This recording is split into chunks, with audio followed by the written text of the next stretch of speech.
بڑے خوش نصیب تھے وہ لوگ جن کے بارے میں قرآن کریم میں اللہ رب کریم نے رہتی دنیا تک کہ لوگوں کو یہ بتانے کے لیے ان کے دین اور ان کی حقانیت اور ان کی سچائی اور ان کی وفاداری، ان کی توحید پرستی، اللہ رب کریم کے حکموں کے آگے سر خم تسلیم کر دینے کی صفت اور اللہ کی رضا کے لیے اپنی جان مال اور اپنا وقت اور جو کچھ ان پہ تھا سب نچھاور کر دینے کی قبولیت اللہ رب کریم نے رضی اللہ عنہم ورضوا عنہ سے تعبیر فرمایا۔ یہ ایک سرٹیفکیٹ ہے اللہ رب کریم کی طرف سے جو اللہ رب کریم نے صحابہ کرام رضوان اللہ تعالی علیہم اجمعین کو بطور خاص عطا فرمایا۔ ان کے مضبوط ایمان، ان کے صبر و استقلال، دینی حوصلے اور ہمت، اللہ اور اللہ کے رسول صلی اللہ تعالی علیہ وآلہ وسلم کے حکموں کے سامنے سر خم تسلیم کر دینا۔ جب اللہ کی رضا کی بات آئے اور دین کی سلامتی کی بات آئے تو اپنی جان قربان کرنے سے بھی دریغ نہ کرنا۔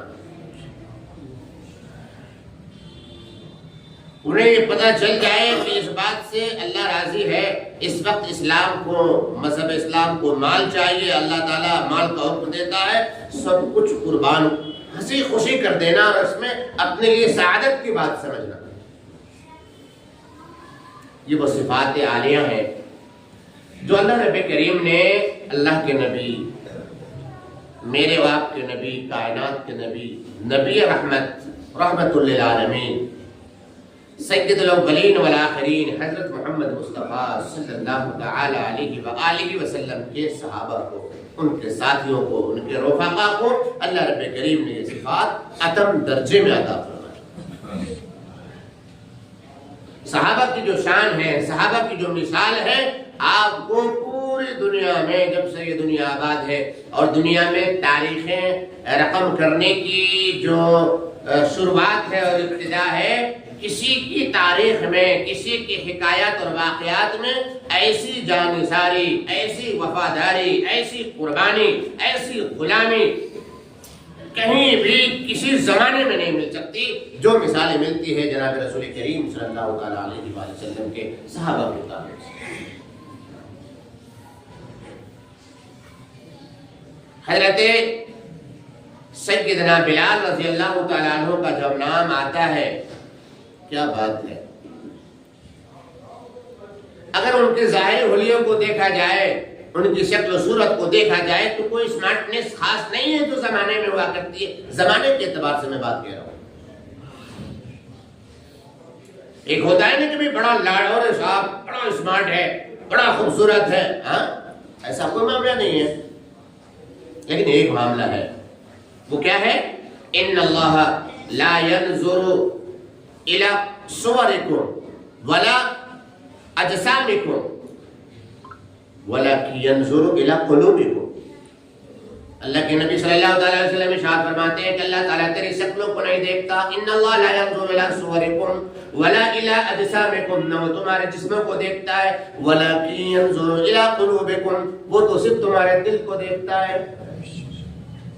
اللہ تعالیٰ دلوں کو دیکھتا ہے۔ حضرت بلال رضی اللہ تعالیٰ عنہ جو مکے والوں کے لیے بے ویلو تھے، بے قیمت تھے، کوئی قدر و قیمت نہیں تھی، لیکن اللہ رب کریم کی یہاں بڑی قیمت تھی حضرت بلال کی۔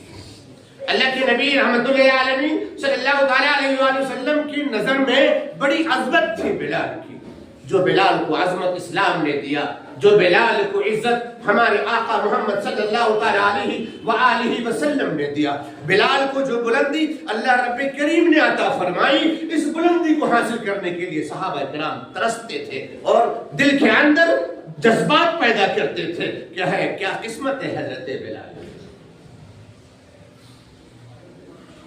اللہ کے نبی صلی اللہ تعالیٰ علیہ وسلم کے اس دین کے لیے جب حضرت بلال نے امیہ بن خلف کی مشقتیں برداشت کی، تکلیفیں اٹھائیں، امیہ بن خلف آپ کو تپتی ہوئی ریت پر لٹاتا تھا، آپ کے اوپر گرم چٹان رکھ دیتا تھا، لیکن آپ کی زبان ہے جو احد احد کہتے کبھی تھکتی نہیں تھی کہ اللہ اکیلا ہے، اللہ ایک ہے، وحدہ لا شریک ہے، کوئی اس کا ساتھی نہیں۔ حضرت بلال نے گویا یہ زمان حال سے یہ اعلان کر دیا کہ اے دشمنوں، تم مجھے مٹانا چاہو مٹا دو، بلال کے جسم کے ٹکڑے کرنا چاہو ٹکڑے ٹکڑے کر دو۔ بلال کے جسم کے اگر ٹکڑے ٹکڑے بھی کر دیے گئے تو ہر ٹکڑا پکار پکار کر کہے گا احد احد احد، اللہ ایک ہے، اللہ ایک ہے، اللہ ایک ہے۔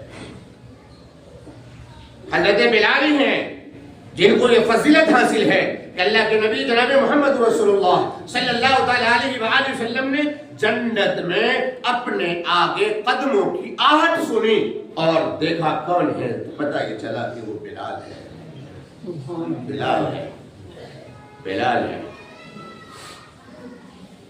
اللہ کے نبی صلی اللہ تعالیٰ علیہ وسلم سے بڑی محبت فرماتے تھے حضرت بلال سے۔ حضرت ابوبکر صدیق رضی اللہ تعالیٰ عنہ نے امیہ بن خلف سے خرید کر آپ کو آزاد کیا تھا۔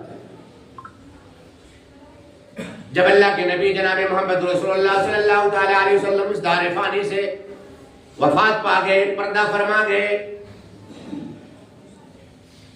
تو حضرت بلال رضی اللہ تعالیٰ عنہ کی کیفیت الگ ہو گئی، دیوانہ وار عشق میں، عشق رسول میں ڈوبے ہوئے، مدینے کی گلیوں میں پھرتے اور ہر ملنے والے سے یہ پوچھتے کہ کیا تو نے میرے آقا حضرت محمد صلی اللہ علیہ وسلم کو دیکھا ہے؟ کیا میرے نبی کہیں تمہیں نظر آئے ہیں؟ میرے آقا پر کیا تمہاری نظر پڑی ہے؟ بھائیو اگر تم نے کہیں میرے آقا کو دیکھا ہے تو دیکھو مجھے بتاؤ، میں ان کو دیکھنا چاہتا ہوں، میں ان کو ملنا چاہتا ہوں۔ ایسی محبت تھی حضرت بلال کو جناب محمد رسول اللہ صلی اللہ تعالیٰ علیہ وسلم سے۔ آپ صلی اللہ تعالیٰ علیہ وسلم کی وفات کا غم انہیں اتنا ہوا کہ مدینہ المنورہ میں ان کا دم گھٹنے لگا، ہر پل آپ کی یاد، ہر پل حضور کا غم انہیں ستانے لگا، تو حضرت بلال رضی اللہ تعالیٰ عنہ ملک شام تشریف لے گئے، حلب میں مقیم ہو گئے۔ 6 مہینے گزر گئے، 6 مہینے جب گزرے ہیں، اللہ کے نبی میرے آپ کے نبی جناب محمد رسول اللہ صلی اللہ تعالیٰ علیہ وسلم حضرت بلال کے خواب میں تشریف لاتے ہیں اور فرماتے ہیں کہ اے بلال، یہ کیا بے وفائی ہے کہ تم نے تو بالکل ملنا جلنا ہی بند کر دیا، کیا اب بھی میری ملاقات کا وقت نہیں آیا؟ اب دیکھیں نا اس عاشق رسول کا عشق کس طریقے سے پنپتا ہے اور کس طریقے سے جوش مارتا ہے۔ صبح ہوتے ہی بستر سے اٹھتے ہی فوراً اونٹ منگایا اور اونٹ پر سوار ہوئے اور مدینہ منورہ کی طرف چل پڑے۔ مدینہ منورہ میں حاضری ہو گئی، آئے، پھر وہی دیوانگی، پھر وہی عشق، وہی محبت، وہی انداز جو آپ صلی اللہ علیہ وسلم کی وفات کے بعد آپ کو پیدا ہوا تھا، پھر وہی کیفیت۔ آپ مسجد میں ڈھونڈتے ہیں، مسجد کے کونے کونے میں ڈھونڈتے ہیں، میرے حضور کہاں ہیں، میرے نبی کہاں ہیں؟ کبھی حجرے میں جاتے ہیں، کبھی مسجد نبوی میں آتے ہیں، کبھی اس طرف بھاگ رہے ہیں، کبھی ادھر بھاگ رہے ہیں، میرے آقا کدھر ہے، میرے آقا کدھر ہے؟ اس کے بعد بہت دیر ہو جاتی ہے، پھر آپ روضے رسول پر، قبر اطہر پر حاضری ہو دیتے ہیں اور کہتے ہیں السلام علیکہ یا سیدی یا نبی اللہ، اے اللہ کے رسول، آپ نے مجھ غلام کو بلایا تھا، غلام حاضر ہے، غلام حاضر ہے، غلام حاضر ہے۔ کہتے کہتے آپ بے ہوش ہو جاتے ہیں، آپ اپنا سر مبارک روضے اطہر پر آپ صلی اللہ علیہ وسلم کے قدم مبارک پر اپنے سر کو رکھ کر بے ہوش ہو جاتے ہیں۔ بہت دیر کے بعد ہوش آتا ہے، مدینے میں ہلچل مچ جاتی ہے کہ حضرت بلال آ گئے ہیں، مؤذن مصطفیٰ آئے ہیں، مسجد نبی کے مؤذن تشریف لائے ہیں۔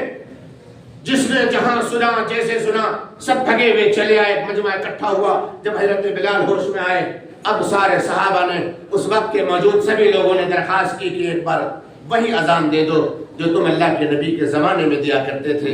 اے صحابہ کی تمنا دیکھو، شوق دیکھو، کس سے مطالبہ اور درخواست کر رہے ہیں۔ حضرت بلال کہتے ہیں میں معذرت چاہتا ہوں، یہ کام مجھ سے نہ ہو سکے گا، میں اذان نہ دے سکوں گا۔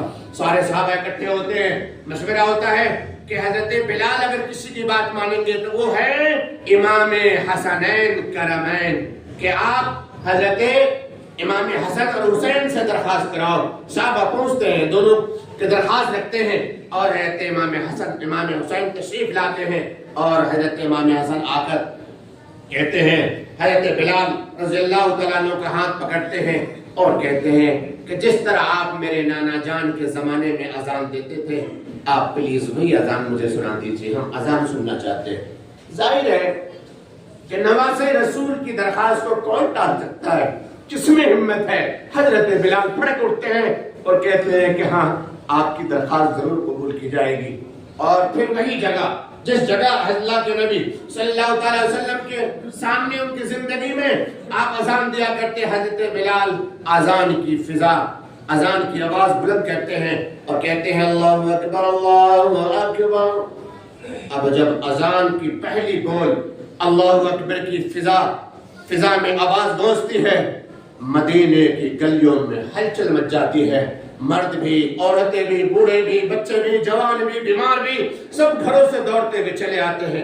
جیسے جیسے آپ کے بول اذان کے آگے بڑھتے ہیں، آپ کی کیفیت بدلتی ہے، جذبات چینج ہوتے ہیں۔ جب آپ پہنچتے ہیں اشہد ان لا الہ الا اللہ، میں گواہی دیتا ہوں کہ اللہ کے سوا کوئی معبود نہیں ہے، اللہ الصمد، مدینے میں کوہرام مچ جاتا ہے، مدینے میں کوہرام مچ جاتا ہے، اور آپ کی کیفیت اور آگے بڑھتی ہے۔ اور جب آپ کہتے ہیں اشہد ان محمد رسول اللہ، میں گواہی دیتا ہوں کہ محمد اللہ کے رسول ہے، پورے مدینے میں ہچکیاں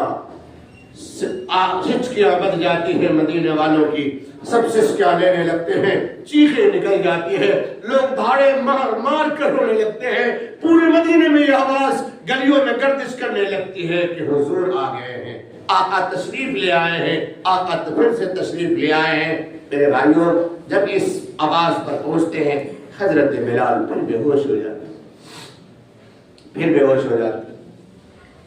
چونکہ اللہ کے نبی صلی اللہ علیہ وسلم کے زمانے میں جب حضرت بلال رضی اللہ تعالیٰ عنہ اذان دیا کرتے تھے تو اللہ کے نبی صلی اللہ علیہ وسلم کے بارے میں خود حضرت بلال ارشاد فرماتے ہیں کہ جب میں اللہ کے نبی صلی اللہ علیہ وسلم کے زمانے حیات میں اذان دیا کرتا تھا اور جب میں کہتا تھا اشہد ان محمد رسول اللہ، کہ میں گواہی دیتا ہوں کہ اللہ محمد صلی اللہ علیہ وسلم اللہ کے رسول ہے، تو اللہ کے نبی صلی اللہ علیہ وسلم کا نورانی چہرہ میرے نظروں کے سامنے ہوتا تھا اور میں یہ الفاظ نکالتا تھا تو میرے ایمان میں مضبوطی آتی تھی اور میرا ایمان بنتا تھا۔ آج اللہ کے نبی صلی اللہ علیہ وسلم کے بارے میں اذان میں جب میں نے یہ کلمات کہے، کلمات تھے، اذان تھی، الفاظ تھے، جگہ وہی تھی، لیکن نورانی چہرہ نہیں تھا، اس لیے میں اذان دینا نہیں چاہتا تھا۔ میرے بھائیوں، روایتوں میں آتا ہے کہ مدینے والے اللہ کے نبی صلی اللہ علیہ وسلم کے وفات کے وقت جتنا روئے، ایک تو وہ رونا ان کا تھا، اور دوسرا مدینے والوں نے پھر کبھی اتنا نہیں روئے، اتنا کبھی نہیں روئے جتنا حضرت بلال کی اذان پر روئے۔ یہ عشق تھا ان کا، محبت تھے ان کی، لگاؤ تھا اللہ کے نبی صلی اللہ علیہ وآلہ وسلم سے۔ حضرت بلال نے محبت کر کے وہ مقام حاصل کیا۔ آج ہم محبت سے خالی ہیں، ہمارا دل محبت سے خالی ہے، عشق مصطفیٰ سے خالی ہے، عشق نبی سے خالی ہے، اور صرف تمنائیں ہیں جو ہم دل میں پالتے ہیں۔ ہم نے دنیا سے محبت لگائی ہوئی ہے، دنیا کو دل دیا ہوا ہے اور دنیا کو ہی سب کچھ سمجھا ہوا ہے۔ کیا یہ وقت حضرت بلال کے لیے اللہ کے نبی نے فرمایا تھا صلی اللہ علیہ وسلم کے بلال کا کیا بھی ملاقات کا وقت نہیں آیا؟ میں آپ سے کہتا ہوں، خود سے کہتا ہوں اور آپ سے بھی کہتا ہوں، کیا یہ اب وقت نہیں آیا کہ پاسپورٹ بنوائے جائیں اور اللہ کے نبی صلی اللہ علیہ وآلہ وسلم سے ملاقات اور ان کے روزے اقدس پر حاضری کے لیے 1 لاکھ روپیہ خرچ کر کے کم سے کم عمرہ کر لیا جائے؟ کیا یہ وقت نہیں آیا؟ آیا نہیں آیا؟ بولے آیا؟ آیا؟ سبھی تیار ہیں؟ انشاءاللہ سبھی تیار ہو جاؤ، پاسپورٹ بناؤ اور حضرت بلال کی طرح تیاری کرو اور نکل جاؤ اللہ کے نبی صلی اللہ علیہ وسلم کے عشق میں مدینے کی اور مکے کی حاضری لگا کر کے آؤ۔ پھر دیکھو ایمان کی لذت، اسلام کی قیمت اور توحید کیا ہے اور عشق مصطفیٰ، عشق بلالی کیا ہے، وہاں جاؤ گے تو آپ کی سمجھ میں آئے گی۔ اللہ رب کریم مجھے اور آپ کو سبھی بھائیوں کو اپنے دل کو عشق مصطفیٰ سے، محبت خدا سے مزین کرنے کی توفیق عطا فرمائے۔